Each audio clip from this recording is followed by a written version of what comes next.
রমাদান মাসে আল্লাহর নৈকট্য লাভের জন্য যে সুযোগটা তৈরি হয় এটা বছরের অন্য কোনো মাসে হয় না।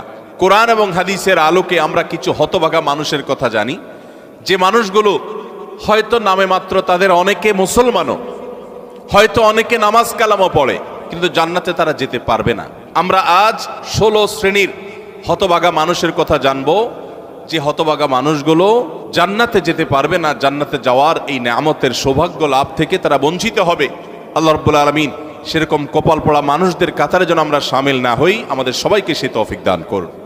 সর্বপ্রথম যে হতভাগা মানুষদের কথা বলতে চাই, যারা জান্নাতে যেতে পারবে না, তারা হলো যারা আল্লাহর প্রতি ঈমান আনে নাই, যারা মুসলমান হয় নাই, যারা ঈমান আনে নাই, আল্লাহর প্রতি যারা বিশ্বাস করে নাই, তারা আল্লাহর তৈরি জান্নাতে যাবে এটা কখনো আশা করা যায়?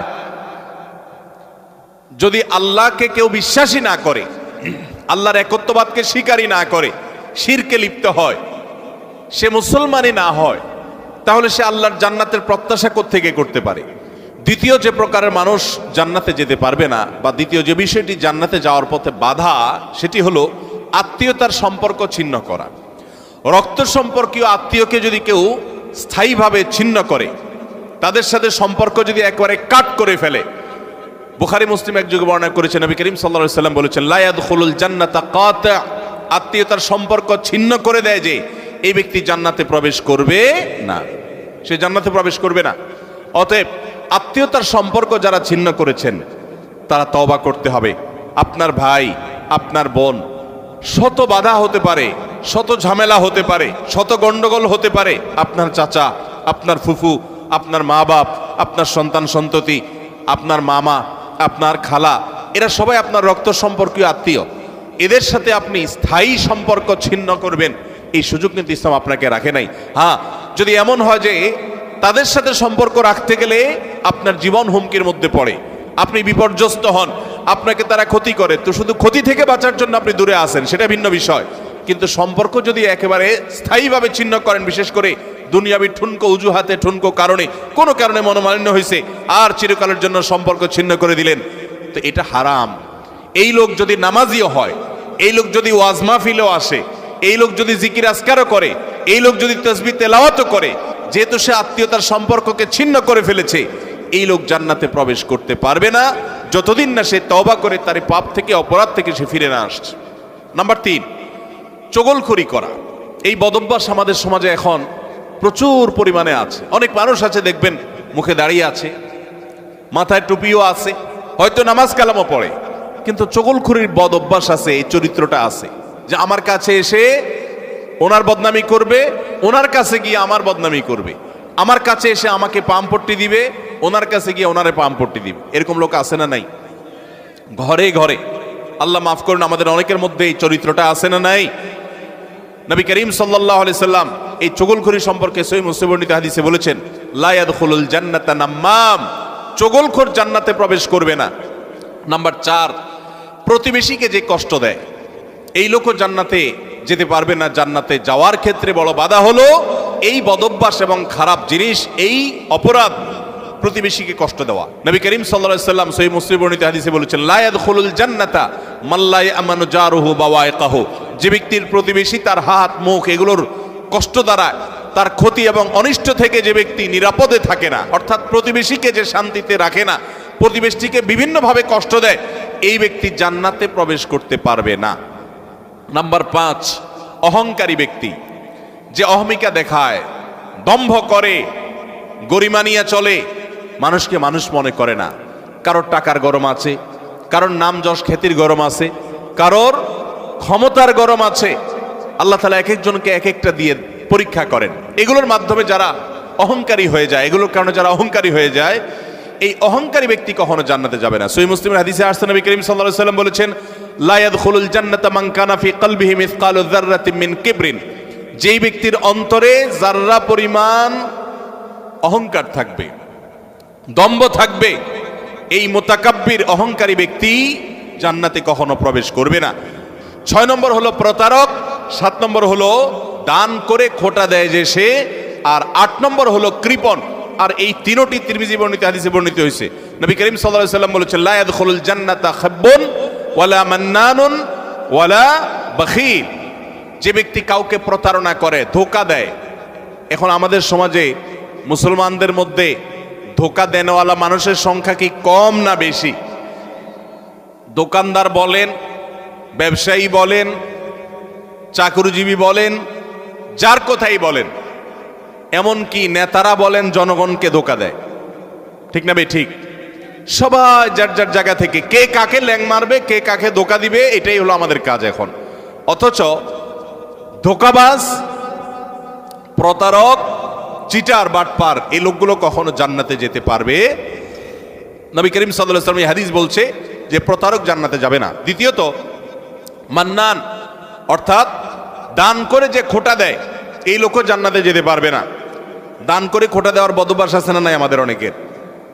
দান করেছেন আল্লাহকে খুশি করার জন্য, যদি আপনি খোটা দেন তাহলে আপনার ওই দান বরবাদ হয়ে যায়, ওটা নষ্ট হয়ে যায়।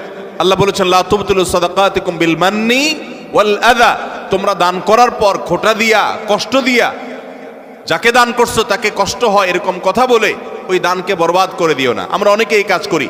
দান করেছেন, ওই ব্যক্তির কাছ থেকে থ্যাঙ্কসের আশাও করবেন না। থ্যাঙ্কস মানে কৃতজ্ঞতা সে আদায় করবে, শুকরিয়া দিবে, সে আপনার স্বীকৃতি দিবে, এই আশাটাও আপনি করতে যাবেন না।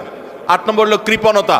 এটা জাহান্নামের যাওয়ার অন্যতম বড় মাধ্যম, এবং জান্নাতে যাওয়ার ক্ষেত্রে বাধা হলো কৃপণতা। নবী করিম সাল্লাল্লাহু আলাইহি সাল্লাম কৃপণ ছিলেন না, তার অনেক সম্পদ ছিল না, কিন্তু যা ছিল সেটা অকাতরে তিনি দান করতেন। তার যে দানশীলতা, আম্মা জান আয়েশা রাদিয়াল্লাহু তাআলা বলতেন যে তিনি দানশীলতা তার বিশেষ করে রমজান এলে এমন বেড়ে যেত যে মুক্ত বাতাসের মতো, যে চাইতো তাকেও দিত, যে চাইতো না তাকেও দিত, সর্বত্র তার দান ছড়িয়ে যেত।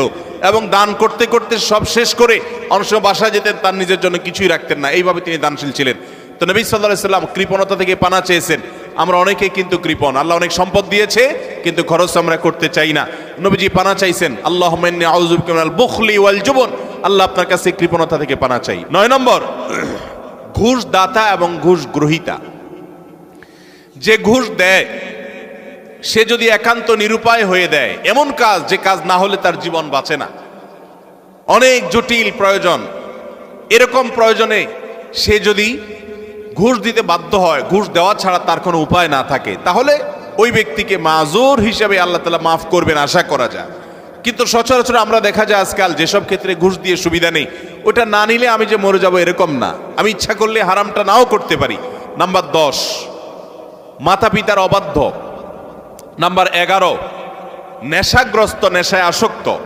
এ সম্পর্কে নাসাই বর্ণিত হাদিসে আসছে, নবী করিম সাল্লাল্লাহু আলাইহি ওয়াসাল্লাম বলেছেন লা ইয়াদখুলুল জান্নাতা আকুন ওয়ালা মান্নান ওয়ালা মুদমিনু খামরিন, জান্নাতে যেতে পারবে না মা বাবার নাফরমান, মা বাবার অবাধ্য, মা বাবার সাথে বেয়াদবি করে, মা বাবার যৌক্তিক নির্দেশগুলোকে লঙ্ঘন করে। অনেক মানুষ আছে দেখবেন নামাজ কালাম পড়ে, কপালে সেজদা পড়ে গেছে, অন্য অনেক ভালো কাজ করে, কিন্তু মা বাবার প্রতি তিনি অনুগত নন, তাদের সাথে নাফরমানি করে। এই সন্তান কখনো জান্নাতে যেতে পারবে না যাবত না আল্লাহ তাআলা তাকে মাফ না করেন। আর 11 নম্বর হলো মাদকে আসক্ত, যেটা এই একই হাদিসে নাসাই বর্ণিত হাদিসে আছে। মাদক আসক্ত অর্থাৎ মাদক সেবন করতে করতে এটা দেশে অভ্যস্ত হয়ে পড়েছে, এটা স্থায়ী রোগে পরিণত হয়েছে, এই লোকটাও জান্নাতে যেতে পারবে না। 12 নম্বর হলো ওই লোক। 13 নম্বর হলো অহংকারী ব্যক্তি, যে শুধু অহংকার করে তা নয়, অহংকারের পাশাপাশি আরেকটা বদভ্যাস আছে, আরেকটা রোগ আছে, যে রীতিমতো কাউকে পাত্তা দেয় না এবং গোয়ার কিসিমের হয়, গোয়ার কিসিমের হয়, খুব তেড়া কিসিমের হয়, শক্ত মেজাজি হয়, কোনোভাবেই সে নরম হতে চায় না। এই অতুল এবং জাওয়াজ, আবু দাউদ শরীফের হাদিসের বর্ণনা মতে এই টাইপের মানুষও জান্নাতে যেতে পারবে না, যারা অনেক বেশি এরকম গোয়ার হয় এবং রূঢ় স্বভাবের হয়। স্বভাবটাই হলো রূঢ়, স্বভাবটাই হলো রুষ্ট, সে সবসময় মানুষের সাথে এরকম কঠোর স্বভাবের হয়, তার মনটাই হলো পাথরের মতো, এই মানুষগুলো জান্নাতে যেতে পারবে না। 14 নম্বর হলো গণক, যে ভবিষ্যতে কি হবে না হবে মানুষের সমস্ত গণনা করে বিভিন্ন খবর বলে দেয়। অনেক সময় এগুলো সত্যও হয় এবং কুফরি কালাম করে শয়তানের আশ্রয় নিয়ে ব্ল্যাক ম্যাজিকের মাধ্যমে, জাদুবিদ্যার মাধ্যমে বিভিন্নভাবে এরকম অনেক কিছু বলতে পারে তারা, এবং সেগুলো খেটেও যেতে পারে, অস্বাভাবিক নয়। কিন্তু এই যে অসৎ উপায়ে কুফরি কালামের মাধ্যমে জাদুর মাধ্যমে শয়তানের আশ্রয় নিয়ে ভবিষ্যৎ সম্পর্কে বলে দেয়, এই রকম গণক যারা, এরাও জান্নাতে যেতে পারবে না। এমনকি তাদের কাছে যারা যায়, যারা তাদের কথা বিশ্বাস করে, আস্থা রাখে, এদের ইবাদত পর্যন্ত একটা মেয়াদ পর্যন্ত কবুল হবে না, হাদিসে বলা হয়েছে। 15 নম্বর হলো জাদুকর, যারা ব্ল্যাক ম্যাজিক করে মানুষকে। আজকাল এই ব্ল্যাক ম্যাজিক ভাই ঘরে ঘরে হয়ে গেছে, ঘরে ঘরে। দুষ্ট জিনকে দিয়ে, শয়তানের আশ্রয় নিয়ে ব্ল্যাক ম্যাজিশিয়ানরা ব্ল্যাক ম্যাজিক করে। দেখবেন যে বিভিন্ন পোস্টারে লেখা কামরূপ কামাখ্যা থেকে প্রশিক্ষণ প্রাপ্ত, আছে না নাই? ফেসবুকে দেখবেন বিভিন্ন কমেন্টে এরকম পোস্টার পোস্ট করে অনেক অনেক লোক। আবার অনেক সময় দেখবেন বিভিন্ন জায়গায় জায়গায় এগুলো আছে। ঘরে ঘরে দেখবেন এমন অনেক রোগী আছে যেই রোগীদের কোনো ট্রিটমেন্ট ডক্টররা করতে পারছেন না। দেশ বিদেশ ঘুরে, বহু হাসপাতাল ঘুরে, বহু ট্রিটমেন্ট নিয়েও কোনো চিকিৎসা করাতে পারছেন না, কোনো ট্রিটমেন্ট হচ্ছে না, সুস্থ হচ্ছে না। এগুলোর একটা অংশ, আমি সবগুলো বলছি না, একটা বড় অংশ ব্ল্যাক ম্যাজিকের রোগী আস্তে আস্তে শেষ হয়ে যাচ্ছে। বিভিন্ন বর্ণনা আছে সম্পর্কে। ব্ল্যাক ম্যাজিক এটা ওটের উপর যদি পড়ে তো ওটকে পাতিল পর্যন্ত নিয়ে যায়, অর্থাৎ শেষ হয়ে যায়, জবাই করে খাওয়া ছাড়া উপায় থাকে না, আর মানুষকে কবর পর্যন্ত নিয়ে ছাড়ে। অন্য আরেক হাদিসে আছে যে এই যে মানুষের হিংসাত্মক দৃষ্টি, কুদৃষ্টি, বদনজর, এটা ভাগ্যকে পর্যন্ত আল্লাহর ফয়সালাতেই পরিবর্তন পর্যন্ত করে দেয়। এরকম ভয়াবহ একটা বিষয়। তো এই ব্ল্যাক ম্যাজিশিয়ান যারা, এরা জান্নাতে যেতে পারবে না। জাহান্নাম তো এমন জায়গা যেখানে এক মুহূর্তের জন্য গিয়ে সহ্য করার কথা নয়। অতএব ইমানদার প্রথম চান্সে জান্নাতে যেতে চাইবে। আর প্রথম চান্সে যদি জান্নাতে যেতে চান, জাহান্নামের কোনো স্পর্শ ছাড়া যদি জান্নাতে যেতে চান, তাহলে এই 16 বদঅভ্যাস থেকে, 16টি অপরাধ থেকে নিজেকে বাঁচাবার চেষ্টা করতে হবে। আল্লাহ আমাদের সবাইকে সেই তৌফিক দান করুন।